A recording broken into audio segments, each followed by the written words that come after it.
Da da da da da da da da da da da da da da da da da da da. Yeah. Woohoo! We are in so weak. Yeah. Can't get any better. Hello, welcome to Hawks Recap. The Blackhawks have just played their 33rd game of the season, and they win by a score of 4-1 against the Minnesota Wild at home. That's their 5th straight victory and their 2nd straight against a divisional foe. And just like that, the Hawks find themselves in a playoff spot. When the Hawks were in the midst of their 5-game losing streak, it was very easy to get down on the team, especially when the rest of the divisional teams were winning and we were kind of falling away from the playoff spots, the wild card spots. But they weren't playing as bad as 5 straight losses would make it seem. And thankfully, they've turned it around with 5 straight victories. It seems like their play is finally paying off for them, and we're starting to see it in the standings. We're back in a playoff spot, back to our rightful place. It feels pretty darn good. Now, the Wild were coming off a win against the Oilers the previous day, so they're in the back end of a back-to-back, and they come out in the first period. They played pretty darn well. They got some really good looks, but Crawford was great in the first period, spectacular the entire day, and really shut the door on them, didn't let them grab momentum early.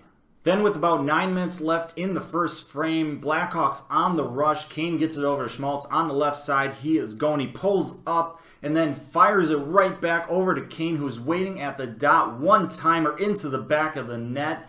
And the Hawks take the 1-goal lead in this one. That's the 2nd straight game that Schmaltz has made a spectacular pass over to Patrick Kane for a goal.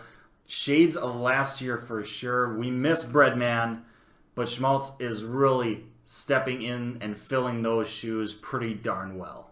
The Wild outshot the Hawks 13-9 in that first period, but the Hawks would take the lead into the second period, and from there, the Hawks would take control.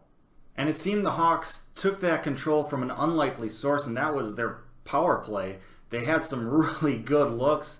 They were 0 for 6 on the power play tonight, but their power play actually looked good. It wasn't just straight up garbage.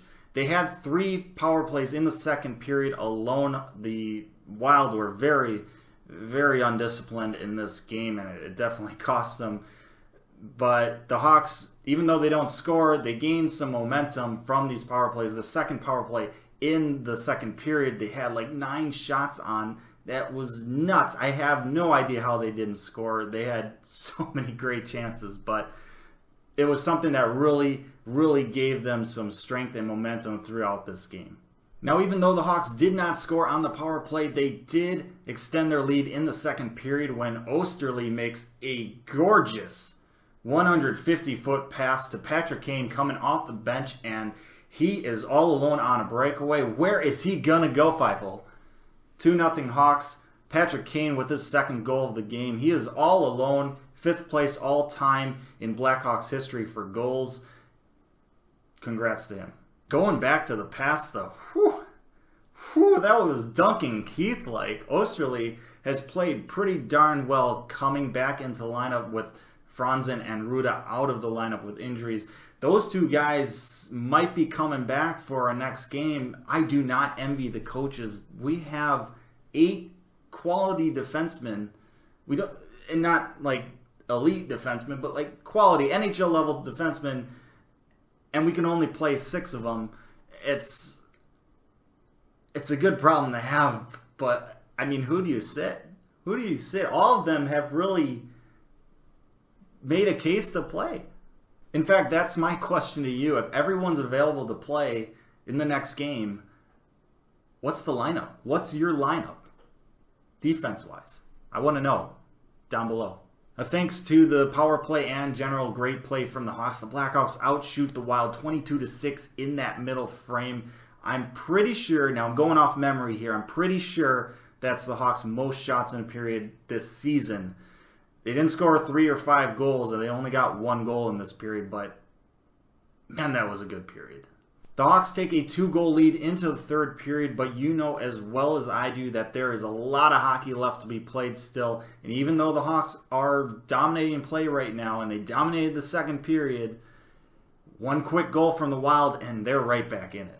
But thankfully, that doesn't happen. And thankfully, Ryan Hartman, a minute 41, gone off the clock, wins a board battle, takes the puck down the goal line. Selak tries to poke check it away, but Hartman flips it up and over him into the back of the net. And the Hawks have a very important 3-goal lead early in this third period.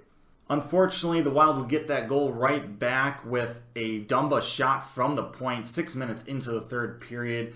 Gets by Crawford on the high blocker side. It looked like Hinostroza and Kemeny kind of screened Crawford a bit. It didn't look like Crawford saw all of it. But nonetheless, the score is now 3-1. Crawford was absolutely huge in the third period, making some spectacular saves, big saves. I mean, this game could have easily been a 1-goal or tie-ball game. Multiple points in this third period. Some turnovers from the Hawks created some great chances for the Wild, but Crawford said nay every single time. I mean, this guy, he's 9-0-2 in his last 11 games. He's been unreal over the past month, a little over a month. And I swear, if he doesn't get a serious look for Vezina this year, if he continues this play, this league is rigged. The Wild would get a power play with 5 minutes left in the game, and then with 4.5 minutes left, the Wild would pull their goaltender, trying to get that extra scare, trying to get that 6-on-4 advantage. 4.5 minutes left, that's an aggressive strategy. Bruce Boudreau, I actually don't disagree with that. I mean, why not? Why not? It's your second game in a back-to-back. You haven't played all that great. You've had some really good looks, but you can't get anything past Crawford, really. You can't get a lot by him. And you just kind of have to do whatever you can. Throw the kitchen sink at it. Hey, if it works, you look like a genius. If it doesn't, well, I mean, kind of expected to lose it at this point anyhow. So, he does that, but thankfully, the Wild don't score. In fact, it's quite the opposite. Suter whiffs on a pass. Wingle's right there, smacks it down the ice, and it goes right down the middle. It's good for the shorthanded goal to seal it. Hawks win 4-1. The Hawks end up outshooting the Wild 46-28 in this game, thanks to the really good play of the Hawks power play. Even though it went 0-for-6, they didn't score at all. It looked really good, and if they keep playing like that on the power play, their power play percentage is going to go up.